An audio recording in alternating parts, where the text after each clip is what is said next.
Assalamu alaikum wa rahmatullahi wa barakatuh, and good morning all.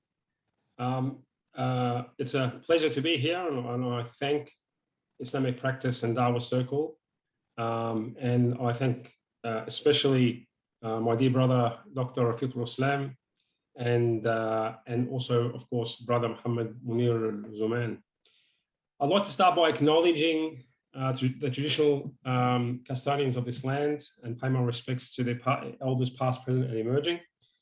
I think one of the earlier speakers, Janet Rice, spoke about that very eloquently, so I don't need to go and emphasize the importance of acknowledging our traditional custodians.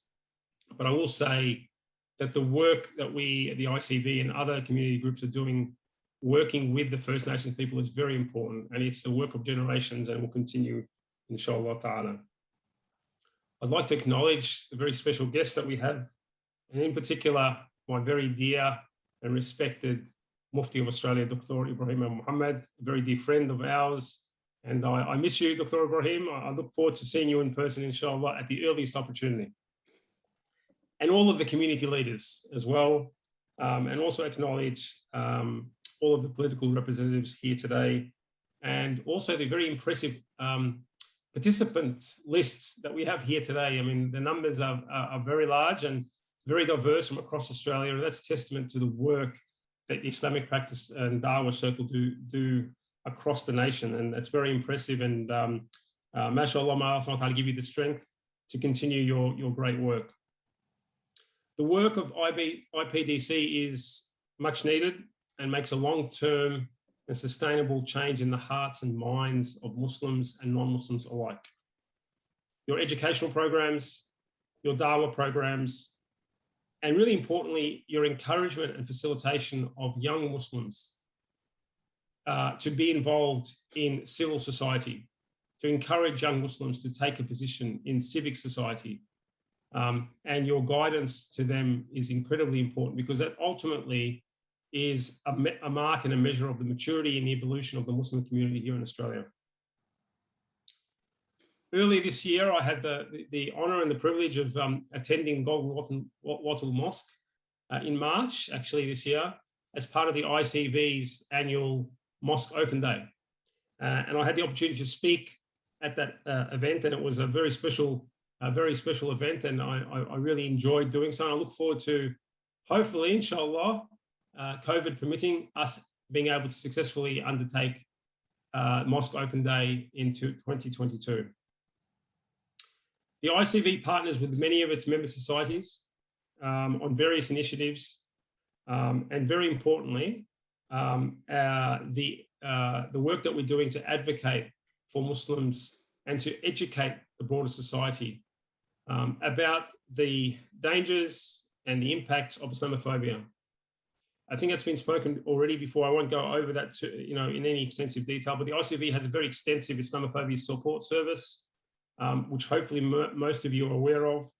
But in that capacity, ICV participated with IPDC in a community seminar earlier this year.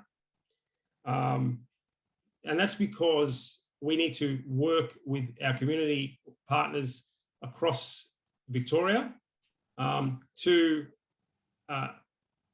raise awareness of what Islamophobia is, what are the rights of the Muslim community, what are the impacts on the Muslim community, and how we can best combat it. And IPDC, in the work that you're doing, is a very valued partner. Islamophobia is definitely an increasing threat. It's not diminishing. As we've understood and seen through the reporting recently about right-wing extremist groups. So that danger is present, and we need to do whatever we can to tackle it, to prepare ourselves, and to also inform the broader society, and to actually push back against this very dangerous and poisonous, hateful narrative. And sadly, we have been partnering with our member societies to tackle the COVID health crisis, which has really hit us hard this time. So Victoria, as most of you would know, we went through a very difficult time in 2020. That wave 2 saw us being locked up, or in lockdown, I should say, for many, many, many weeks. And I think I, like many Victorians, hoped that that was the end of it, that we will no longer see these prolonged lockdowns. Unfortunately, we are now suffering through our 6th lockdown here in Victoria.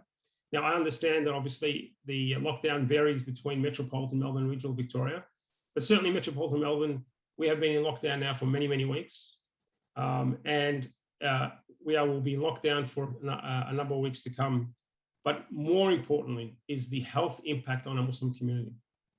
If you look at the numbers, particularly in northern Melbourne, the northern suburbs of Melbourne, and even the west, but particularly northern suburbs of Melbourne, it's been devastating, absolutely devastating.